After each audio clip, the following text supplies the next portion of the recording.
This is Talk To Me. Your host, Joshua Toomey, bring you epic rants, anecdotes, and interviews with heavy hitters from hardcore A new life begins!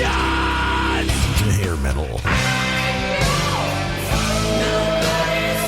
This is Talk To Me.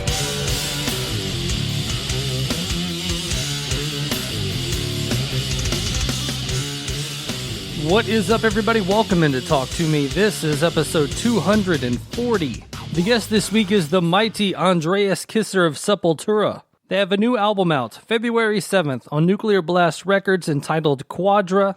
Make sure to get that tomorrow. Upcoming tour with Sacred Reich and Crowbar, March 18th through April 22nd throughout the United States. And they will be doing all of these summer fests overseas, so make sure to check them out where you can. On this episode, Andreas and I talk about the new album, the recording process. If you watch, they've got some great behind-the-scenes videos in the studio, and Paolo has never been known to be the most proficient bass player, but man, watching those videos gave me anxiety. It should give you anxiety, and Andreas and I talk about that. And touring with Pantera, his time auditioning for Metallica, so much good stuff. Andreas was such a great guest to have on the show. And before we get into our chat with Andreas Kisser of Sepultura, let me tell you about the new Talk To Me t-shirt. Make sure you are checking out all of the socials at Talk To Me Talk on Twitter, Talk To Me Talk on Facebook, the Talk To Me Congregation, the Facebook group on Facebook. Head over there, check out the latest Talk To Me t-shirt. They're $25, free shipping in the United States. If you are outside the United States, just let me know. We will work something out. And you can hit me up, paypal.me/talktome, $25. Let me know your name, your address, and your size, and I will get a shirt out to you as soon as possible. Sizes small through extra large is what I have left. So please hit me up. Get these shirts out of my house and onto your body. All right, we are heading over to merchlive.com right now to check out their selection of hard rock and heavy metal tees. Check out your favorite bands over there, merchlive.com, where you can get Pantera, Tool, Aerosmith, Korn, Guns N' Roses, Metallica, Slayer, Megadeth, all of the EMP label group stuff. They've got Def Leppard, Ghost, Alice in Chains. Make sure to check out the latest episode of Decibel Geek for a great Jar of Flies talk with Toby Wright over there on the Decibel Geek podcast. But make sure to go over to merchlive.com, shop till you drop, use the promo code TOOME10 at checkout for 10% off your entire order. Yes, that is TOOME10 at checkout for 10% off your entire order. And once again, TOOMEY10 at checkout for 10% off your entire order. So let's check out some new music off of Quadra. Let's talk to Andreas Kisser. Let's hit up some classic Sepultura, some classic Metallica, and then I will be back with you momentarily. Hey all, here's Andreas Kisser from Sepultura, and you're listening to Talk To Me. Enjoy! Desperate for the day, craving for that high, denying the addiction. It rules my life, want to disappear. Crawl inside the light, vanish from the eye. One more, I swear.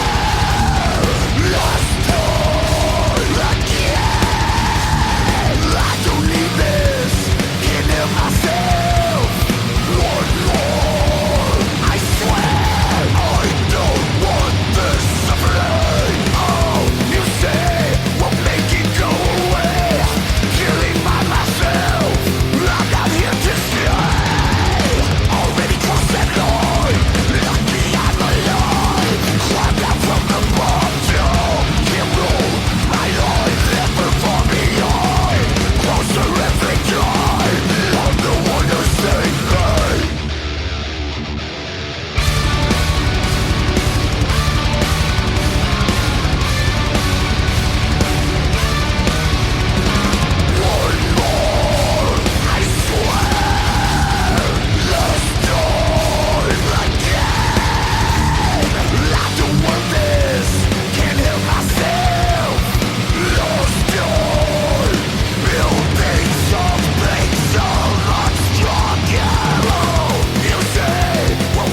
right, guys, we have Andreas Kisser, legendary guitarist of Sepultura, on the line. They have a new album out, Quadra, out tomorrow, February 7th on Nuclear Blast Records. Andreas, it is a pleasure to have you on the show, man. Thank you very much, man. Pleasure to talk to you. So I've been digging into this new album, and the one thing that I've noticed that you've kind of said a little bit, and that the album just says for itself, is the fact that, if you're a fan of any era of Sepultura, you're going to find something on this album that you like. Yeah, I think so. Of course, always when we do something new, we bring a little bit what we did in the past, especially because we do a lot of tours.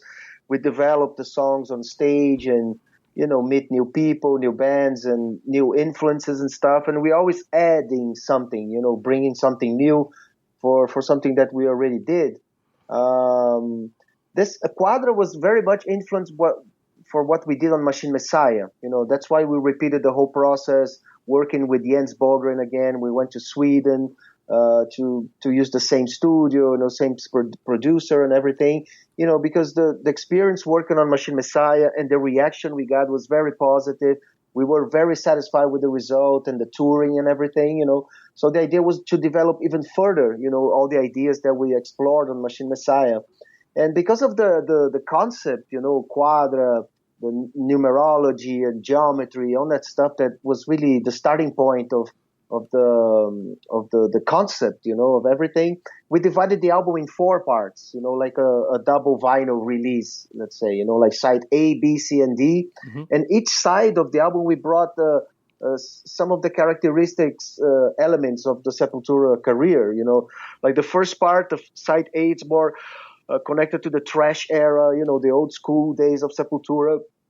Beneath the Remains, Arise, and all that stuff, Side B, it's more connected to the groovier side with the percussion influence from the Brazilian music, which we use so much and started to use on Chaos AD and Roots, and then Against and Nation. And, actually percussion is a natural part of Sepultura's music today, and it started around that time. Of course, Side C, it's more connected to the instrumental world, which was so important with Sepultura throughout our career. My first album with Sepultura, Schizophrenia, back in 1987, we did the song Inquisition Symphony. I did a little acoustic piece called The Abyss, and then on Roots we did Itzari, and on the last album, Iceberg Dances, which was very great, to perform the song live and stuff. So we were inspired more on the instrumental world, on this side. And on side D, it's more of the song Machine Messiah, or the cover we did from the song Angel from Massive Attack, more melody on the vocals, more a slow pace type of song. And we have a female singer as a guest on the last song on the album. So we explore a little bit of everything we did, but of course with the elements of today, with the energy and the attitude of today, Yeah, absolutely, man. And luckily the production value is a little bit better than Schizophrenia on this one, right? Oh yeah, definitely. That's for sure. So being a world band and being a not necessarily just an American band, where you want to go to New York or LA to record, do you find it being from Brazil and touring the world and being almost more of a world band, that going to Sweden to record isn't that maybe that outside the box than maybe if you grew up in in Nashville and you want to go record in LA or New York?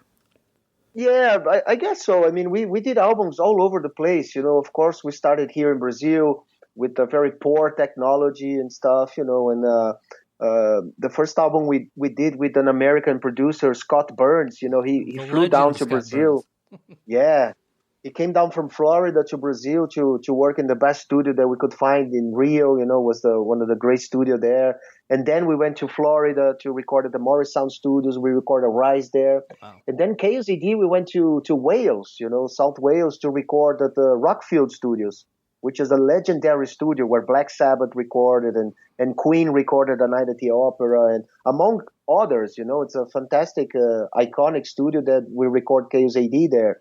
And then Roots were recorded in Malibu, and we recorded in Brazil a lot of albums like Against and Nation and all that stuff. But yeah, I mean, it's not necessarily only technology. You know, I think the whole ambience and the vibes, and of course the chemistry you have with the producer is very important. You know, but we did great albums here in Brazil with all the limitations we had. You know, but it's great that we have this possibility. You know, that we know so many people. We travel a lot and tour a lot all over the place, so we meet a lot of people. You know, so. When it's time to find a producer or to find a direction, you know, we have many options to choose from, which is great. And speaking of the studio, you've released so many great clips of you guys in the studio with Paulo and Eloy and you and Derek. And the one thing growing up playing bass, I hated the studio. There was something about that microscope that just gave me so much anxiety. And watching Paulo in the studio just struggling brought back so many like feelings and emotions that I haven't felt in a long time. And I think it's awesome that you guys put stuff like that out to kind of show that, you know, not everybody's like a one take wonder, and you know the studio is very much a struggle. There's people that can go in and get it in one take, and then there's people that just get it's not even about your talent, it's like wrapped up in your head. Yeah, it doesn't matter really, you know. It doesn't matter how many takes, if you did one or if you did 100. You know, it's all about the performance. You know, the studio is a whole different world, really. As you said, you know, it is like a microscopical world that you hear all your mistakes and you hear all your stuff that you usually don't hear on the practice room or live. You know, so it is like a process of education, you know, of yourself, that you have to relearn how to play certain things, and you have to adapt the position of the hand and stuff. So it is an evolution process, you know, and it's not easy. It didn't supposed to be easy. I mean, even for one takers, you know, I mean, the guys who comes there and do it at once, I mean, he's prepared for that, you know. I mean, there's a lot of work, a lot of study, a lot of effort and energy for a guy to go there and do something like that. And we did, you know, stuff. We just did like a recording for a Brazilian TV series here that is coming out in May. We did a cover version from a band, and that was the great opportunity for us to try to do a live recording, which we never did before. And we did it. You know, me, Eloy, and Paulo, we went there, and the first take was what it is. Of course, we did some overdubs of extra guitars and vocals and percussion and stuff. But, you know, it was a great experience for us that to go there and play as a band, you know, as a trio. And whatever we did, it's there registered, you know. But it all depends on the concept of the album or what we are working on it and stuff, you know. It's not necessarily a goal for any musicians to be like that, you know, because it doesn't matter in the end, in the final result, you know. If you have a good producer and if you always focus on your every 100th performance of the same part, you know, it's going to get it right somehow, you know. So, you know, there's not a general rule or the only way to follow. Every band or every musician have a different approach to the studio and a different way of working, which is fine, you know. Yeah, and I think in today's technology, you know, you're not recording to tape, so you're not having to punch in and punch out. And, you know, that was an art form to that, you know, just being able for the producer to punch in and punch out, you know, on time and things like that. So I think with the technology of today, you know, you can really, really get in there and nitpick what you're playing. Yeah, I think, you know, to record Quadra, for instance, in 1989, I think it will take a few months, you know, like just because of the time consuming of rewinding tape and cutting tape and stuff, you know. And we came from that school, you know. We use, the whole process of Sepultura history of recording in Brazil with very, limited equipment and then technology and Pro Tools and stuff. We lived through everything, you know, when those things were really changing. I mean, the first time we used Pro Tools was on Against, you know, in 1998 when we recorded with two producers, different producer, Howard Benson from the United States and Carlo Bartolini from Brazil, you know, and they were dealing with new technology and doing an album together, you know, was exciting, you know, it was pretty cool. But that's I think why we're here still, you know, after 35 years, because we learning and adapting ourselves with new technology and to keep Sepultura music as alive as possible. I think we achieved on Quadra a much alive or live situation than compared to Machine Messiah, for instance. It's a much more loose album, much more relaxed. Just a few edits, especially on the drums. The drums is really flowing and everything, and that helps, a lot. Everything else that comes after that. So with Quadra coming out tomorrow, you're finally getting it out. How long has the album been completed? Yeah, the album was. We recorded the album in Sweden last August, September, stuff, something like that. And the album has been done since October or something, because we presented the cover and we played Isolation, the first song on the album, at Rock in Rio Festival on October 4th.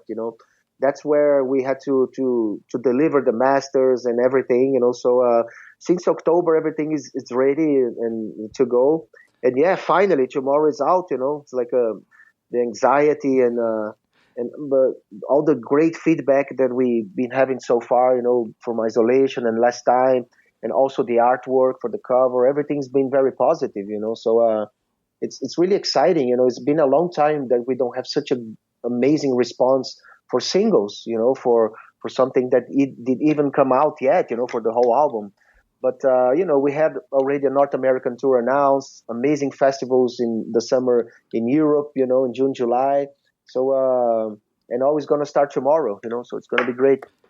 Yeah, and speaking of that, you've got the Sacred Reich Crowbar Tour coming up March 18th through April 22nd. Touring with those guys, how did that come about? What's your history with like Sacred Reich and Crowbar? Great, man. Sacred Reich is one of our brother bands. When we came to the United States for the first time to tour with Beneath the Remains, we met Sacred Reich and all the roadies and Gloria, our manager, that to be, because we met her there. And then we went through Phoenix, and they all came to see our show. And basically we moved to Phoenix because of them, because we met people there. We met we made friends, and some of the Sacred Reich crew started to work with Sepultura, including the manager, as I mentioned. So and we did a very iconic tour as well together, the New Titans on the Block, back in 1991 or 92, something like that. That was amazing. It was Sepultura, Sacred Reich, Napalm Death, and Sick of It All. It was an amazing combination that was so successful, and finally we had the chance to do that again, Sepultura and Sacred Reich together. They came back with an amazing album, Awakening is fantastic, and they're doing tours all over the world, so they came back with full power, so I think it's a perfect time to put this package together. And of course Crowbar, great friends as well. We toured together before. We had a great time on tour, jamming together on stage and having a great time, and Art of Shock as well, which is a band that I personally don't know, but it'll be a great opportunity, on the road to meet them all and to create new friendships and stuff. It's going to be very excited about, very happy with the package. It's not easy, to put out a package to tour. Everybody's on the road and etc. But we it's a privilege, to have those bands together with us on the road. So going back to the Sacred Reich deal and hanging out with them early on in your career, the one thing I read about today was they were the ones that kind of suggested you to Metallica to handle James's guitar duties when he I guess that would that have been the Canadian flash, when he got burnt in the fire. How did that come about? And then did you actually rehearse with those guys at all? Yeah, definitely. It was one of the best experiences in my life, man. I mean, Phil Rind, the bass player and the writer and singer from Sacred Reich, he's like I said, a brother, an amazing friend, and for a long time, and we love Metallica, I mean, he's a good friend from Jason Newsted, Flotsam and Jetsam, Phoenix and all that stuff, so they knew each other for a long time. And I remember when the Black Album came out, everybody hated, but me and Phil. Me and Phil were always like defending Metallica, for against everyone. Metallica, wimped out or whatever, And Black Album, it's the most successful album ever, not only from Metallica, but maybe from the whole style, for the whole scene.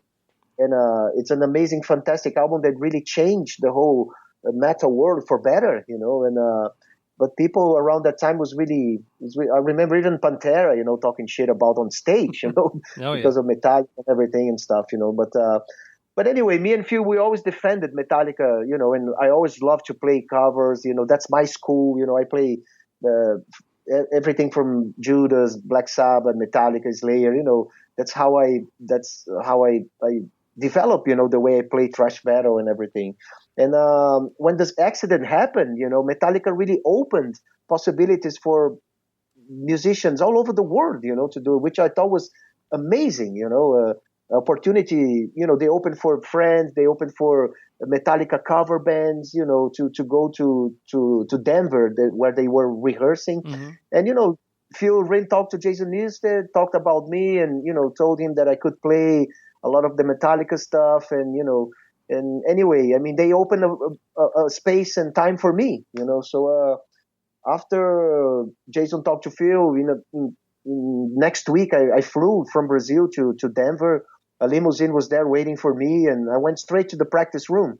They were rehearsing at the Denver arena where the Nuggets played, and they have a separate room there where they have everything set up, and they were rehearsing with people coming in and out. It was insane, But they gave me my place there, and I did very good. I knew all the stuff, and the chemistry between the musicians were amazing, especially with Jason. He was the one who really opened the door. And I stayed for the Sunday rehearsal, which was only me and James Marshall. Right. So I went to the final, and then on the final, James Hetfield was there. It was very intimidating, because he's one of my biggest idols and stuff, and they were kind of impatient really to resolve that situation, and at that day they resolved it. They even had a meeting after the rehearsals, to choose between me and James, which I felt really powerful. Oh, yeah. It's like, but they were so, amazing. They pay all my bills and stuff of my traveling. They since then we are very good friends and stuff, very respectful and etc. And like I said, even though I didn't get the job, it was an amazing experience, for me, to jam with Lars Ulrich, Kirk Hammett, and Hetfield, and fucking Jason Newsted. It was like more than a dream, and I think I did pretty well, but I was not really ready for the Black Album's material. I knew how to play some of the stuff, but other stuff. And James Marshall was much more ready to do it. He did it before. I guess, he was more connected to the guys and stuff. So they decided to go with him, which was great as well, because they continued the tour with Guns N' Roses and Faith No More and stuff, and etc. But, for me, it was fantastic, and I'll never forget that. Yeah, that would have been a killer show to see. Just a couple quick things. Anytime I get a guy that's been on tour with Pantera, which is one of my all-time favorite bands, I always have to ask, do you have a good Dimebag story, a good Phil story, a good Pantera story? All of them, man. That basically was the best tour. 1994, Sepultura, Pantera. One half of the tour was Biohazard opening, and the other half was Prong.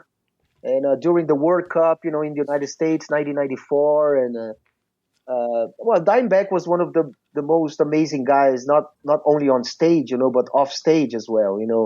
He knew everybody. It doesn't matter if he was the president of the United States or a fucking bum on the street. It was just like he treated everyone so well.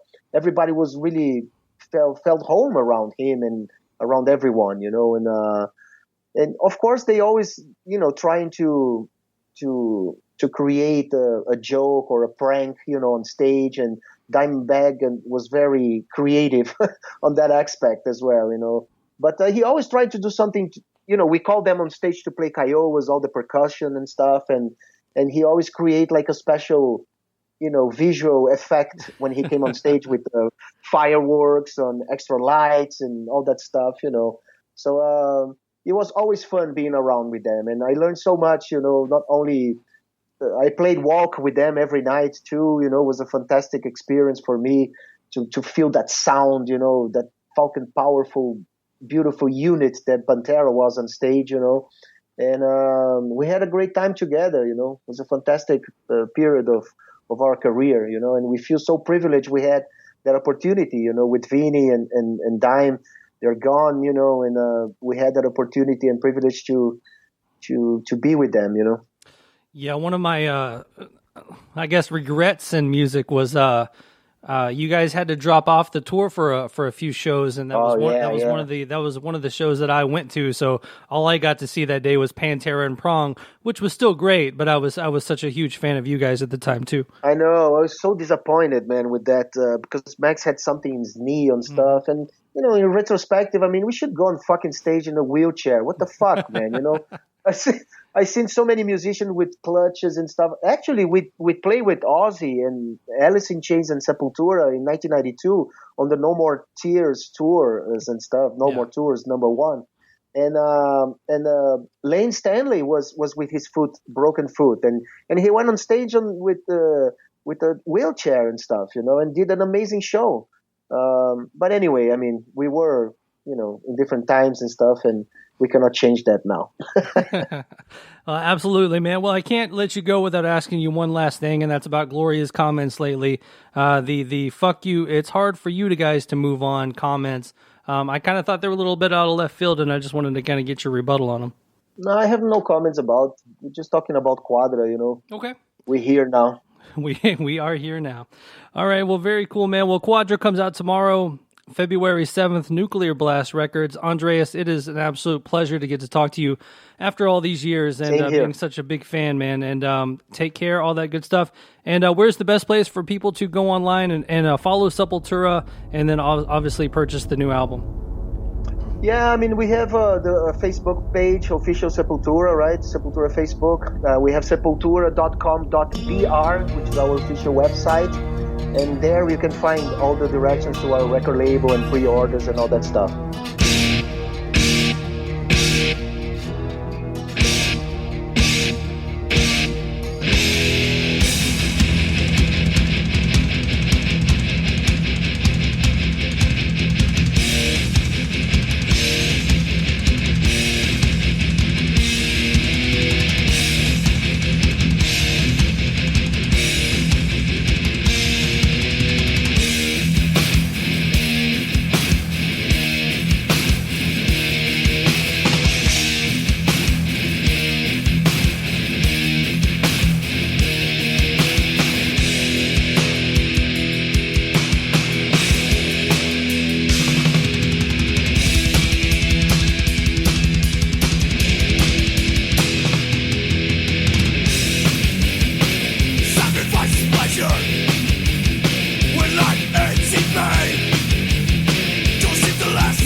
What's up, everybody? This is Rob Rivera from the band Nonpoint, and you are listening to Rob's Pick from the Kit on the Talk to Me podcast.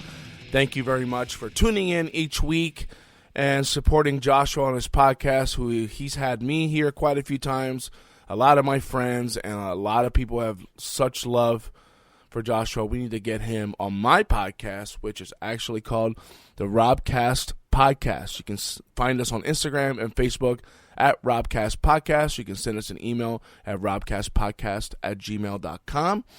We've interviewed members of Machine Head, of Megadeth, which Dave Ellison and Phil Demo and Rob Flynn. We have interviewed Jeff Scott Soto, who is from TSO, Sons of Apollo. Johnny Damon from the Yankees. We've done quite a few people there, and we're splitting it up in seasons, so it's not going to be like episode 399 or like I'm just going to do like a season. We did a first season of 20 episodes, second season of 13 episodes, and we're going to keep it like the 13, like most Netflix series is always 13 episodes. But let's get into the pick. I want to pick a band who featured one of my all-time favorite drummers, Mr. Shannon Larkin. The first time I ever seen Shannon or heard of Shannon, he was in a band called Wrathchild America. And they had a record called Climbing the Walls. I think it was called. Is it Climbing the Walls? Let me read this right here. Yeah, Climbing the Walls. And they were such a unique blend of blues, thrash, rock. They had everything in their music. And when I saw him play in videos, I never saw him live with Wrathchild America. First time I saw him live was when Wrathchild America actually changed their name to Souls at Zero, and I saw him on a tour with Sacred Reich and Crowbar at the old Rosebuds in Fort Lauderdale, Florida. If anybody remembers Rosebuds, and then it was called like the Metal Factory or the Metal Club or something. That's where I saw them. Such a tiny little place too. So, but anyway, that song, I felt like it was so cool. It was like kind of like speed metal, and then all of a sudden had this blues like solo. It was like so unique, and you definitely need to find these records. I believe they've only released two.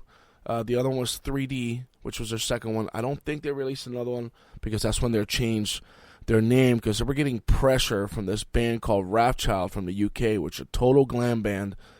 And that's why they added the America to Wrathchild, but I still think they got grief, so they just changed their name to Souls at Zero, and released two very good albums. And the second record, actually I don't know how well it did, but that first record did a lot. They did a lot of touring on it, and as many people know, Shannon went on to play with Ugly Kid Joe, Amen, and now in Godsmack, and I believe he was in a very early incarnation of Snot, if I'm not mistaken.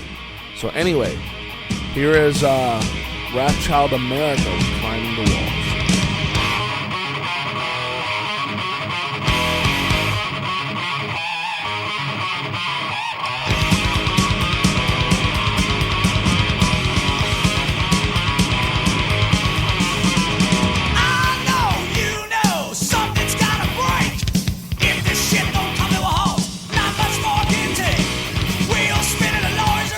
See what I'm gonna do. My mind's raging, I'm tired of changing. Something's gotta pull me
Right, and that was Rob Rivera's pick from the kit. Thank you to Rob Rivera of Nonpoint for continuously giving us some great content and having us check out some great tunes, just like that Wrathchild America song. And since we talked about Andreas playing with Metallica, let's go deep into the realms of Metallica. Let's check out something off of, you know what? Metallica has always been one of my favorite cover bands. Anytime they do covers, I love it. Let's take a deep dive into some classic Metallica off of Garage Days. And let's do a little crash course in brain surgery. This is Metallica. This is some amazing Jason Newsted bass playing that you would not get on Injustice for All, but that's for another show and another time. So yes, crash course through brain surgery.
All right, huge thank you to Andreas Kisser for taking the time, for coming on the Talk To Me podcast. What a fun conversation. What a great guy. And I've been a huge fan of his since about 93, so good Lord. 27 years now? Ugh. That's too long for everybody out there. And yeah, so Andreas Kisser was great. Got to talk some Pantera, got to talk some Metallica, got to talk some Sepultura. Even threw in some Glorious stuff there at the end if you didn't check that out. But once again, thank you guys for checking out the show each and every week. Make sure to check out the latest Talk To Me t-shirt. Let's get these out of my house and onto your body. And also make sure to head over to merchlive.com. Use the promo code TOME10 at checkout for 10% off your entire order. So until next Thursday, for the Talk To Me podcast, I am Joshua Toomey, and I will talk to you soon.